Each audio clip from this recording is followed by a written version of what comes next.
Hi കൂട്ടുകാരെ, ഞാനിന്ന് വന്നിരിക്കുന്നത് ഒരു കപ്പക്കിഴങ്ങ് മിക്സ്ഡ് കറിയുടെ കൂട്ടുമായിട്ടാണ് കേട്ടോ. അപ്പോൾ ഞാനിതിൽ ആ കറി ഉണ്ടാക്കാൻ ഞാൻ കപ്പക്കിഴങ്ങ് പീസാക്കി വെച്ചിട്ടുണ്ട്. പിന്നെ അതിൽ പയറരിഞ്ഞതുണ്ട്, ഒരു സവോള അരിഞ്ഞതുണ്ട്, ഒരു പച്ചമുളക് അരിഞ്ഞതുണ്ട്, ഒരു ഓമക്കായ കഷ്ണം അരിഞ്ഞതുണ്ട്, പിന്നെ കോഴിമുട്ട നന്നായി കുത്തി പൊരിച്ചെടുത്തിട്ടുണ്ട്. നല്ല ഒരു ബ്രൗൺ കളർ വരെ നമ്മൾ ആ കോഴിമുട്ട പൊരിക്കണം കേട്ടോ. ഇല്ലെങ്കിൽ അത് ഈ കറിയിലേക്ക് കൂട്ടുമ്പോൾ അത് ഒരു സുഖമില്ലാതെ ആവും. ആകെ എന്താ പറയുക, ഒരു ബലമില്ലാത്ത അവസ്ഥയാവും. അങ്ങനെ പാടില്ല, നല്ല പൊരിച്ച് വെക്കണം.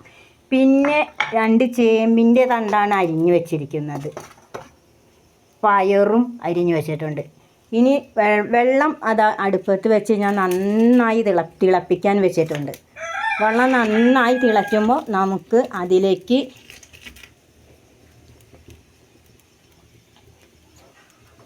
കപ്പക്കിഴങ്ങ് ഇട്ട് കൊടുക്കാം. അപ്പം ഞാനിതാ അതിലേക്ക് കപ്പക്കിഴങ്ങ് ഇടുകയാണ്. കപ്പക്കിഴങ്ങ് ഇട്ട് ഒന്ന് തിളയ്ക്കാനായാൽ അതിലേക്ക് പയർ ഇട്ട് കൊടുക്കാം. പയറും ഓമക്കായ അരിഞ്ഞ് വെച്ചതും, സവോള അരിഞ്ഞ് വെച്ചതും, പച്ചമുളക് അരിഞ്ഞ് വെച്ചതുമൊക്കെ നമുക്ക് ഇട്ട് കൊടുക്കാം. എല്ലാതും ഇതിലേക്ക് നമുക്ക് ഇട്ട് കൊടുക്കാം.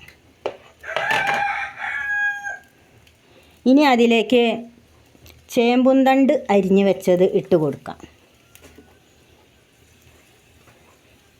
ഇനി ഇതൊക്കെ നന്നായി തിളച്ച് സെറ്റായി വെന്ത് വരുമ്പോൾ നമുക്ക് ആ കോഴിമുട്ട പൊരിച്ച് വെച്ചത് ചേർക്കണം. ഇതിലേക്ക് ഞാൻ ഉള്ളിയും പിന്നെ വലിയ ഉള്ളിയുടെ ഒരു കഷ്ണവും ചെറിയ ഉള്ളിയുടെ ഒരു കഷ്ണവും ഒരു 2 അല്ലി ഉള്ളിയും ചതച്ച് വെച്ചത് വെച്ചിട്ടുണ്ട്. നല്ല മൂപ്പിച്ച് വെച്ചിട്ടുണ്ട് എണ്ണയിൽ, ഒരു നുള്ളു കടുകും ഇട്ടിട്ട്. ഇത് സെറ്റായി കഴിഞ്ഞാൽ നമുക്ക് അതിലേക്ക് കറിയിലേക്ക് ഇട്ട് കൊടുത്താൽ നമ്മുടെ ഫുഡ് റെഡിയായി. നല്ല ടേസ്റ്റാണ് കേട്ടോ ഈ കറി കൂട്ടാൻ. ഞാൻ ഇടയ്ക്കൊക്കെ ഉണ്ടാക്കാറുണ്ട്. നല്ല ടേസ്റ്റാണ്. നിങ്ങളിങ്ങനെ ഉണ്ടാക്കിയിട്ടില്ലെങ്കിൽ ഒന്ന് ഇങ്ങനെ പാകം ചെയ്ത് നോക്കൂ. പിന്നെ നമ്മൾ ഇടയ്ക്കൊക്കെ അങ്ങനെ ഉണ്ടാക്കും. കപ്പക്കിഴങ്ങിൻ്റെ ടേസ്റ്റും ചേമ്പുംതണ്ടിൻ്റെ ടേസ്റ്റും എല്ലാത്തിൻ്റെ ടേസ്റ്റും കൂടി നല്ലൊരു എന്താ പറയുക, കഴിക്കാൻ നല്ലൊരു സുഖമാണ്. നമുക്ക് പിന്നെയും അത് ഉണ്ടാക്കാൻ തന്നെ തോന്നും. ഇതൊക്കെ ഒന്ന് തിളച്ച് വരട്ടെ, എനിക്ക് കുറച്ച് പണികൾ ബാക്കിയുണ്ട്.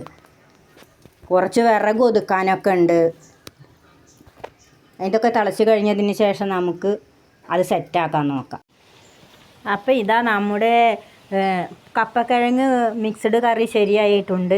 ഞാൻ അത് പറയാൻ മറന്നു കേട്ടോ. ഞാൻ ഈ വെള്ളം ഇതിലേക്ക് 2 ഗ്ലാസ് വെള്ളമാണ് ആകെ വെച്ചിട്ടുള്ളത്. കാരണം എന്താണെന്ന് വെച്ചാൽ ചേമ്പുംതണ്ട് വെന്ത് വരുമ്പോൾ തന്നെ അതിൽ വെള്ളം ഉണ്ടാവും. അപ്പോൾ 2 ഗ്ലാസ് വെള്ളം വെച്ചിട്ടുള്ളൂ.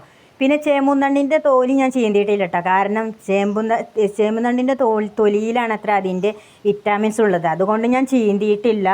പിന്നെ ഉപ്പ് പാകത്തിന് നമ്മൾ ആവശ്യാനുസരണത്തിന് ഉപ്പിടാം. പച്ചമുളക് 1 ഇടാൻ കാരണം എന്താണെന്ന് വെച്ചാൽ ഞാൻ ഓൾറെഡി 1 ടീസ്പൂണോളം മുളക് പൊടി അത് വറവ് ഇട്ട് ശരിയാക്കുമ്പോൾ വെച്ചിട്ടുണ്ടായിരുന്നു. അപ്പോൾ പിന്നെ ഇതിലേക്ക് ചേർക്കുമ്പോൾ എരിവ് പാകത്തിനാവും. അതുകൊണ്ടാണ് പച്ചമുളക് 1 ഇട്ടത്.